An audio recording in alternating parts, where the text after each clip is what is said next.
Hello, my dear students of class 6. Hope all of you are staying safe. In our basic science class, we were studying about different types of changes.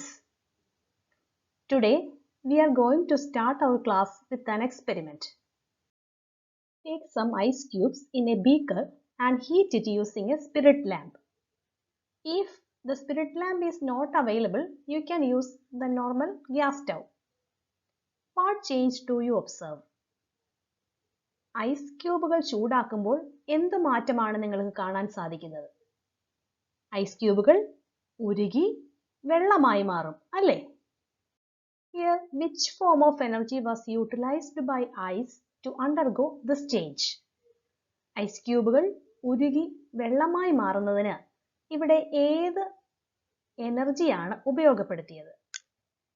അതെ, നാം ചൂടാക്കി അല്ലേ? ചൂടാക്കിയപ്പോൾ തീനാളത്തിൽ നിന്ന് ഉത്ഭവിച്ച ചൂടാണ് ice കട്ടയെ വെള്ളമാക്കി മാറ്റിയത്. Here, heat energy is used. Now heat the water obtained when ice melted. Ice ഉരുകി മാറിയ വെള്ളം നാം ഒന്ന് ചൂടാക്കി നോക്കിയാലോ? What happens? Yes, this water changes into steam. ഇത് നീരാവിയായി മാറും അല്ലേ? ഇനിയും ഈ നീരാവി തണുക്കുമ്പോൾ എന്തായി മാറും? വെള്ളമായി മാറും. നാം വീട്ടിൽ ആഹാരം പാകം ചെയ്യുമ്പോഴൊക്കെ അല്ലെങ്കിൽ വെള്ളം തിളയ്ക്കുമ്പോൾ അടച്ചിരിക്കുന്ന പാത്രത്തിൽ വെള്ളത്തുള്ളികൾ പ്രത്യക്ഷപ്പെടുന്നത് കണ്ടിട്ടില്ലേ? ഇതാണ് സ്റ്റീം അഥവാ വാട്ടർ വേപ്പർ അല്ലേ? ഈ എക്സ്പെരിമെന്റിൽ നടന്ന മാറ്റങ്ങൾ എന്തെല്ലാമാണ് എന്ന് നമുക്ക് പരിശോധിക്കാം. What are the different changes happened here? First we took ice. ആദ്യം നാം എടുത്തത് ഐസ് കഷ്ണങ്ങളാണ് അല്ലേ? When we heated it, it changed into water. ചൂടാക്കിയപ്പോൾ ഐസ് കഷ്ണങ്ങൾ വെള്ളമായി മാറി. വെള്ളം ഏത് സ്റ്റേറ്റ് ആണെന്ന് പറയാമോ? അതെ, water is the liquid state. ദ്രാവക രൂപത്തിലുള്ള പദാർത്ഥമാണ് വെള്ളം. When we heat water again, it is converted into steam. വെള്ളം വീണ്ടും ചൂടാക്കുമ്പോഴോ അത് നീരാവിയായി മാറുന്നു. നീരാവി ഏതവസ്ഥയാണ്? Yes, it is the gaseous state. വാതക അവസ്ഥയാണ് നീരാവിയുടേത്. ഇനിയും നീരാവി തണുക്കുമ്പോൾ എന്ത് സംഭവിക്കും? അത് വീണ്ടും വെള്ളമായി മാറും. It is converted into its liquid state അല്ലേ? ഇനിയും വീണ്ടും ഈ വെള്ളം തണുപ്പിച്ചാലോ? It will become ice. വീണ്ടും അത് ഐസ് കഷ്ണമായി മാറുന്നു. അപ്പോൾ തിരികെ ലിക്വിഡ് സ്റ്റേറ്റിൽ നിന്നും സോളിഡ് സ്റ്റേറ്റിലേക്ക് മാറ്റപ്പെട്ടു. അപ്പോൾ നിങ്ങൾ ഇവിടെ ശ്രദ്ധിച്ചു നോക്കൂ, ഇവിടെ എത്ര സ്റ്റേറ്റ്സ് ഓഫ് മാറ്റർ ആണ് നമുക്ക് കാണാൻ സാധിക്കുന്നത്? പദാർത്ഥങ്ങൾക്ക് 3 അവസ്ഥകൾ ഉള്ളതായി നമുക്ക് കാണാൻ കഴിഞ്ഞു. ഏതൊക്കെയാണ്? What are the different states of matter we observed? Liquid state, gaseous state and solid state. നോക്കൂ, 3 തരത്തിലുള്ള അവസ്ഥകൾ, സ്റ്റേറ്റുകളാണ് നാം ഇവിടെ കണ്ടത്. ആദ്യത്തേത് liquid solid state, second one is liquid state and third one is gaseous state. Therefore, there are 3 states of matter. First one is solid state, second is liquid state and third one is gaseous state. ഈ പ്രക്രിയകളിൽ heat energy അഥവാ താപോർജ്ജമാണ് പ്രയോജനപ്പെടുത്തുന്നത് എന്ന് നാം കണ്ടു കഴിഞ്ഞു. ഇനിയും ഇവ ഓരോ ഘട്ടമായി നമുക്കൊന്ന് പരിശോധിക്കാം. ഏത് തരത്തിലാണ് ഹീറ്റ് എനർജി പ്രവർത്തിക്കുന്നത് അഥവാ എന്ത് മാറ്റമാണ് ഹീറ്റ് എനർജി മൂലം ഉണ്ടാകുന്നത് എന്ന് നമുക്ക് നോക്കാം. ആദ്യത്തെ സ്റ്റെപ്പിൽ ice cubes are changed into water. Ice ക്യൂബുകൾ ജലമായി മാറുന്നു. ഐസ് ക്യൂബുകൾക്ക് ചൂട് ലഭിക്കുമ്പോഴാണ് അഥവാ ചൂട് അബ്സോർബ് ചെയ്യുമ്പോഴാണ് ഐസ് ക്യൂബുകൾ ജലമായി മാറുന്നത്. When ice cubes absorbs heat, they changes into water. ഇനി അടുത്ത step പരിശോധിക്കൂ. Water is converted to steam. ജലം ചൂടാകുമ്പോൾ അത് നീരാവിയായി മാറുന്നു. അവിടെയും ചൂട് അബ്സോർബ് ചെയ്യപ്പെടുകയാണ് ചെയ്യുന്നത്. Heat is absorbed. ഇനിയും സ്റ്റീം, നീരാവി തിരിച്ച് ജലമായി മാറുന്നു. നീരാവി തണുക്കുമ്പോഴാണല്ലോ തിരിച്ച് ജലമായി മാറുന്നത്. അവിടെ ചൂടിന് എന്ത് സംഭവിക്കുന്നു? താപോർജ്ജത്തിന് എന്താണ് സംഭവിക്കുന്നത്? Their heat energy is released. താപം പുറന്തള്ളുകയാണ് ചെയ്യുന്നത്. ഇനി അടുത്ത step പരിശോധിക്കൂ. water is again converted back to ice cubes. ജലം തിരിച്ച് ഐസ് ക്യൂബുകളായി മാറുന്നു. എപ്പോഴാണ് ജലം ഐസ് ക്യൂബുകളായി മാറുന്നത്? തണുപ്പിക്കുമ്പോഴാണ് അല്ലേ? അപ്പോൾ എന്താണ് ഹീറ്റിന് സംഭവിക്കുന്നത്? There also heat is released. താപം പുറന്തള്ളിക്കൊണ്ടാണ് ജലം ഐസ് ക്യൂബുകളായി മാറുന്നത്. ഇനിയും നിങ്ങളുടെ ടെക്സ്റ്റ് ബുക്കിലെ പേജ് നമ്പർ 24, 24-ാം പേജിലുള്ള ഫ്ലോ ചാർട്ട് സ്വയം ഒന്ന് കംപ്ലീറ്റ് ചെയ്യാൻ ശ്രമിക്കൂ. മെഴുകുതിരി കത്തി നിൽക്കുന്നത് നിങ്ങളൊക്കെ ശ്രദ്ധിച്ചിട്ടുണ്ടല്ലോ. What happens when wax is melted? മെഴുകുതിരി കത്തി നിൽക്കുമ്പോൾ എന്ത് മാറ്റമാണ് അവിടെ മെഴുകിന് സംഭവിക്കുന്നത്?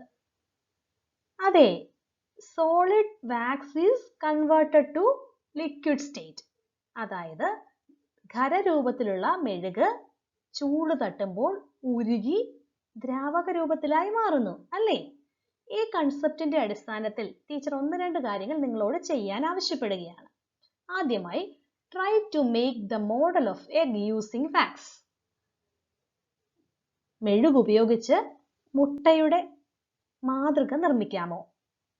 രണ്ടാമതായി, try to make attractive models of candles. നിങ്ങളുടെ വീട്ടിലൊക്കെ മെഴുകുതിരി കത്തിച്ചതിന് ബാക്കി മെഴുക് വരുമല്ലോ. ആ മെഴുകെടുത്ത് പല ആകൃതിയിലും വലിപ്പത്തിലും കളറിലുമുള്ള മെഴുകുതിരികൾ ഉണ്ടാക്കി നോക്കൂ. ഇനിയും, can you make a wax doll? ഇങ്ങനെ ഉരുകിയ മെഴുക് ഉപയോഗിച്ച് നിങ്ങൾക്കൊരു മെഴുകു പാവയെ ഉണ്ടാക്കാമോ? ചെയ്തു നോക്കൂ.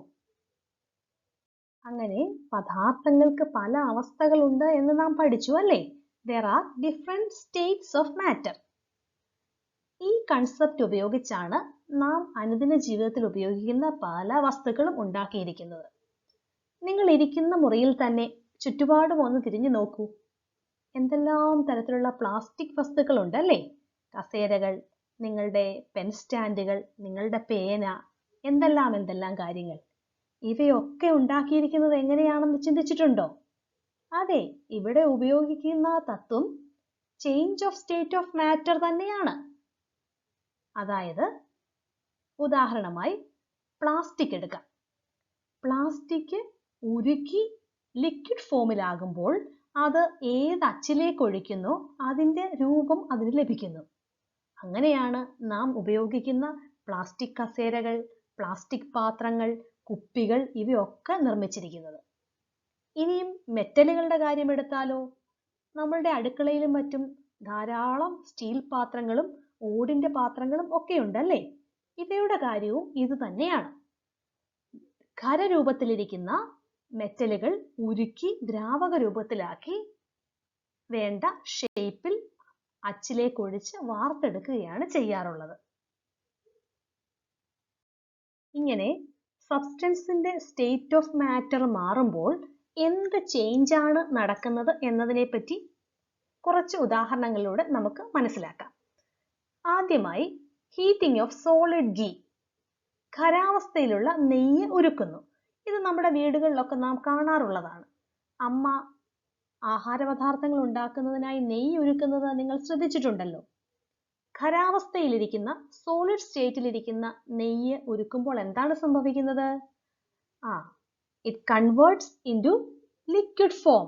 It melts and is converted into liquid form. അതായത് അത് ഉരുകി ദ്രാവക രൂപത്തിലേക്ക് മാറ്റപ്പെടുന്നു. ഇനിയും ഈ ഉദാഹരണവും നാം സാധാരണ അടുക്കളയിൽ കാണാറുള്ളതാണ്. Cutting of vegetables. പച്ചക്കറി അരിയുന്നു. ഉദാഹരണമായി നമുക്ക് ക്യാരറ്റ് എടുക്കാം. ഒരു വലിയ ക്യാരറ്റ് കട്ട് ചെയ്ത് കഴിയുമ്പോൾ അത് ചെറിയ ചെറിയ പീസുകളായി മാറുകയാണല്ലേ? It becomes smaller pieces. അതിൻ്റെ വലിയ അവസ്ഥയിൽ നിന്ന് ചെറിയ ചെറിയ കഷ്ണങ്ങളായി അത് മാറ്റപ്പെട്ടു അല്ലേ? അപ്പോൾ അതിന്റെ ഷേപ്പിന് അവിടെ മാറ്റം വന്നില്ലേ? അതെ. ഇനിയും ഇത് ശ്രദ്ധിക്കൂ. Heating A PVC pipe. നിങ്ങൾ വീടുകളിലൊക്കെ പ്ലംബർമാർ ജോലി ചെയ്യുന്നത് ശ്രദ്ധിച്ചിട്ടുണ്ടാവുമല്ലോ അല്ലേ? അവർ പൈപ്പ് ചൂടാക്കി ഒന്ന് മറ്റൊന്നിനോട് ചേർത്തൊട്ടിക്കുന്നത് നിങ്ങൾ ശ്രദ്ധിച്ചിട്ടുണ്ടോ? പൈപ്പ് ചൂടാക്കുമ്പോൾ എന്താണ് സംഭവിക്കുന്നത്? It expands. അത് വികസിക്കുന്നു. ഇതുപോലെ മറ്റൊരു ഉദാഹരണമാണ് ടിയറിംഗ് ഓഫ് പേപ്പർ. ഒരു പേപ്പർ എടുത്ത് നാം കീറി നോക്കുന്നു. കീറുന്നതിന് മുമ്പുള്ള അവസ്ഥയാണോ കീറി കഴിയുമ്പോൾ ഉള്ളത്? അല്ല. What happens? It becomes smaller pieces. അത് ചെറിയ കഷ്ണങ്ങളായി മാറ്റപ്പെടുന്നു അല്ലേ? ഇനി ഒരു കുപ്പി ഉടച്ചാലോ? കുപ്പിയുടെ ആദ്യത്തെ രൂപമാണോ ഉടച്ചു കഴിയുമ്പോൾ ഉള്ളത്? What happens? It becomes smaller pieces. അത് ചെറിയ കഷ്ണങ്ങളായി മാറ്റപ്പെടുകയാണ്. ഇനി what happens when we crumble a paper? ഒരു പേപ്പർ ചുരുട്ടുകയാണ്. എന്ത് സംഭവിക്കും? നിവർന്നിരുന്ന പേപ്പർ ചുരുട്ടി കഴിയുമ്പോൾ ക്രംബിൾ ചെയ്യപ്പെടുമ്പോൾ എന്ത് പറ്റും? It changes its shape. അതിന്റെ ആകൃതിക്ക് വ്യത്യാസം വന്നു അല്ലേ? അപ്പോൾ നാം ഇവിടെ എന്താണ് ഈ ഉദാഹരണങ്ങളിലൂടെ കണ്ടത്? സൈസ്, ഷേപ്പ്, സ്റ്റേറ്റ് എന്നിവയ്ക്ക് മാറ്റങ്ങൾ ഉണ്ടാകുന്നു അല്ലേ? ഇത്തരത്തിലുള്ള മാറ്റങ്ങളെയാണ് ഫിസിക്കൽ ചേഞ്ചസ് എന്ന് വിളിക്കുന്നത്. Change in the physical properties such as state, shape or size is called as physical change. ഏതൊക്കെ തരത്തിലാണ് ഫിസിക്കൽ ചേഞ്ച് നടക്കാറുള്ളത്? Expansion, melting, breaking, tearing, all are physical changes. വസ്തുക്കൾ വികസിക്കുക, ഉരുകുക, പൊട്ടുക, കീറുക മുതലായ പ്രക്രിയകളിലൂടെയെല്ലാം ഫിസിക്കൽ ചേഞ്ച് ഉണ്ടാകാം. No new substance is formed during physical change. Physical ചേഞ്ചിലൂടെ പുതുതായി ഒരു പദാർത്ഥവും ഉണ്ടാകുന്നില്ല. എന്നാൽ വസ്തുക്കളുടെ ആകൃതി, വലിപ്പം, അവസ്ഥ എന്നിവയ്ക്ക് മാറ്റമുണ്ടാകുകയാണ് ഫിസിക്കൽ ചേഞ്ചിൽ സംഭവിക്കുന്നത്. Now it's your turn. Try to find out more examples for physical change from your surroundings. Physical ചേഞ്ചിന് കൂടുതൽ ഉദാഹരണങ്ങൾ നിങ്ങളുടെ ചുറ്റുപാടുകളിൽ നിന്നും കണ്ടെത്തുക. Then categorize them into change in shape, change in size and change in state. നിങ്ങൾ കണ്ടെത്തിയ ഉദാഹരണങ്ങളെ ആകൃതിയിലുള്ള വ്യത്യാസം, സൈസിലുള്ള വ്യത്യാസം, സ്റ്റേറ്റിലുള്ള വ്യത്യാസം ഇങ്ങനെ മൂന്നായി തരംതിരിച്ച് എഴുതുക. ഓക്കെ? നിങ്ങളുടെ ഫൈൻഡിങ്സ് നോട്ട്ബുക്കിലേക്ക് എഴുതി ടീച്ചറിന് അയച്ചു തരാൻ മറക്കരുത്. ഓക്കെ? Thank you.